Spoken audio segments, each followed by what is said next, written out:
I rarely enjoy books or movies or anything written by men because they leave out women entirely or use this for plot. Christopher Nolan is a perfect example. Just Google Christopher Nolan, dead wives. They've been talking about this forever. They've been calling him out forever. And he did it again.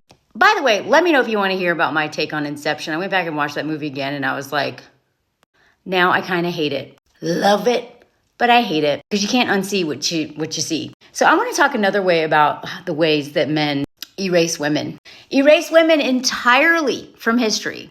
This came out in The Guardian. It's a really good read.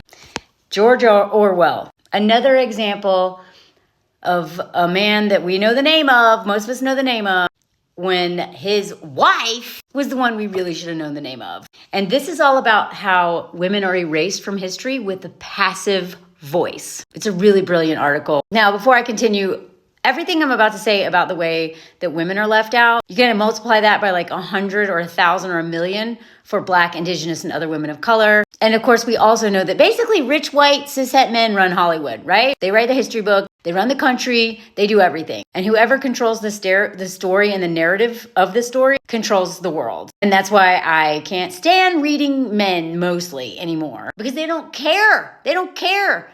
They don't care about the lived experiences of anyone else. And you can always tell that a woman was not involved in the writing process or the directing process, or at least there was not a woman tapping on his shoulders being like, mm-mm. If there was, he wasn't listening to her. If Christopher Nolan actually listened to women, Oppenheimer and most of his movies would have been very different. Apparently, it's even worse in Oppenheimer. I haven't even seen it and I don't want to see it. I can't sit through 3 hours of like stroking a man's ego. And also, furthering the story of like white supremacy and how like messed up American.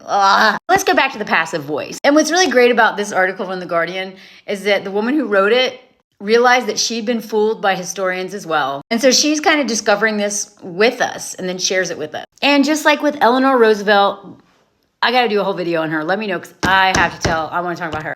We usually don't find anything about these women's lives until someone goes digging and finds their letters. The letters don't lie, y'all. First of all, it sounds like Orwell's a little bit of a homosexual.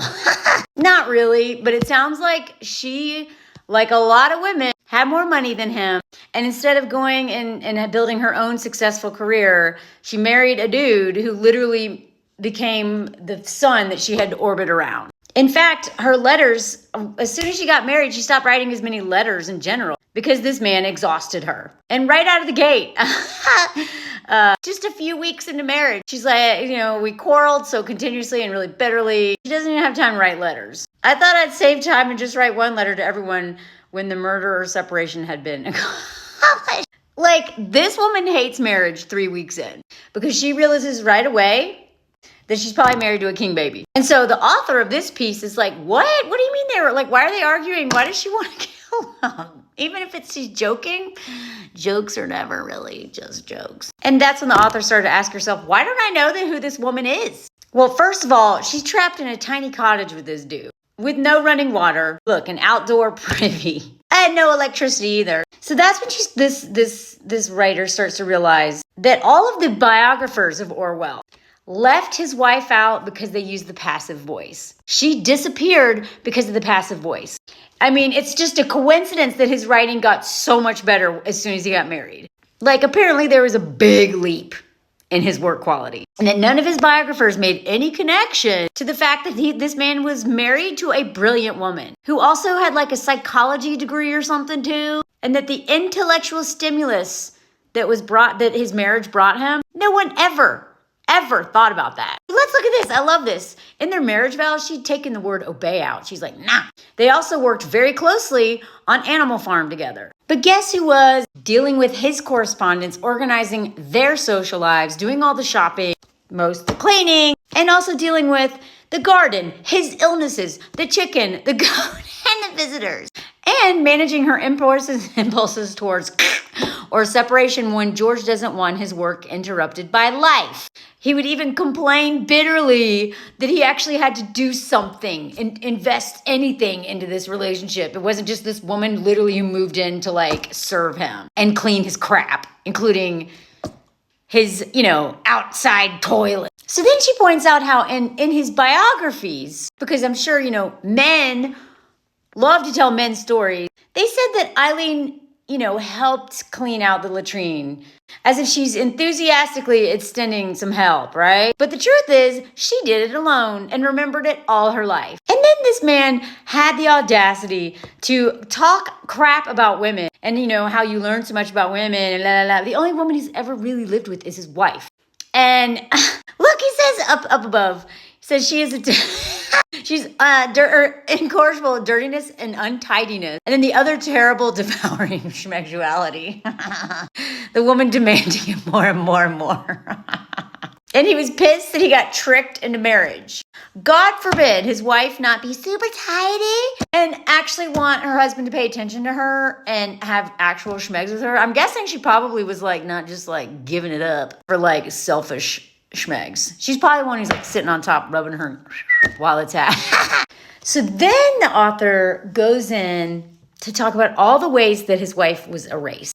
How people would talk about either he himself or other people talk about how every time it was arranged. Nobody was hurt. Whenever things just happened, it's because she did it. Not him. She did it. Even when he talked about being robbed, he makes fun of the woman robbing him. But what he fails to mention, he picked her up. Not like some random woman just stole money from him.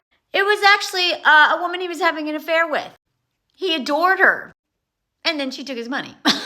One of the most maddening parts is that this woman went and worked in the Spanish Civil War, right? Trying to fight fascism. She's right? Look at this. The whole time he was fighting, she was working on the print and radio propaganda for the party, provisioning the men, dealing with the communication, arranging transport and medical supplies from London, lending her own money to the cause when the party leader had none, dodging Stalin and his spies in the hotel where they were living, even came out and saved his manuscript when he got in trouble, hid their passport, their check, literally this woman saved his butt. But instead of attributing all of this to her, he said it was the decency of the Spanish men. Basically, Eileen was there the whole time. You'd never know that from Orwell's books or the biographer's accounts. She was there holding it down, doing all this stuff, giving her money, all of that stuff being just as important as the people in the trenches. But because women's work isn't valued, he gets to be a hero. Animal Farm is one of the only required books I ever had to read in school, right? That I remember. And I believe it's speculated that he stole that idea from her.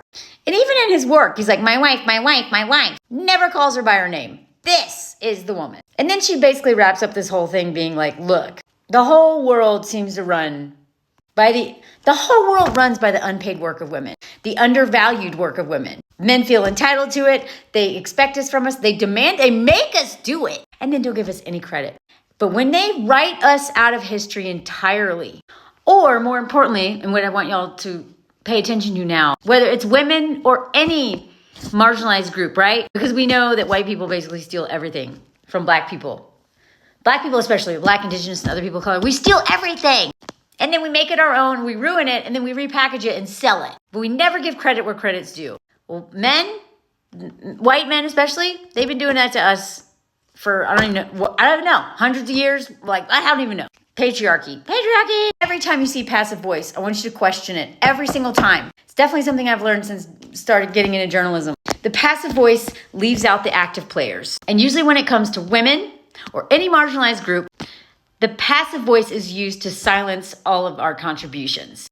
When it's referring to men or the police or politicians or, billionaires or whoever is doing the things and very actively doing it, that's the only time they are left out.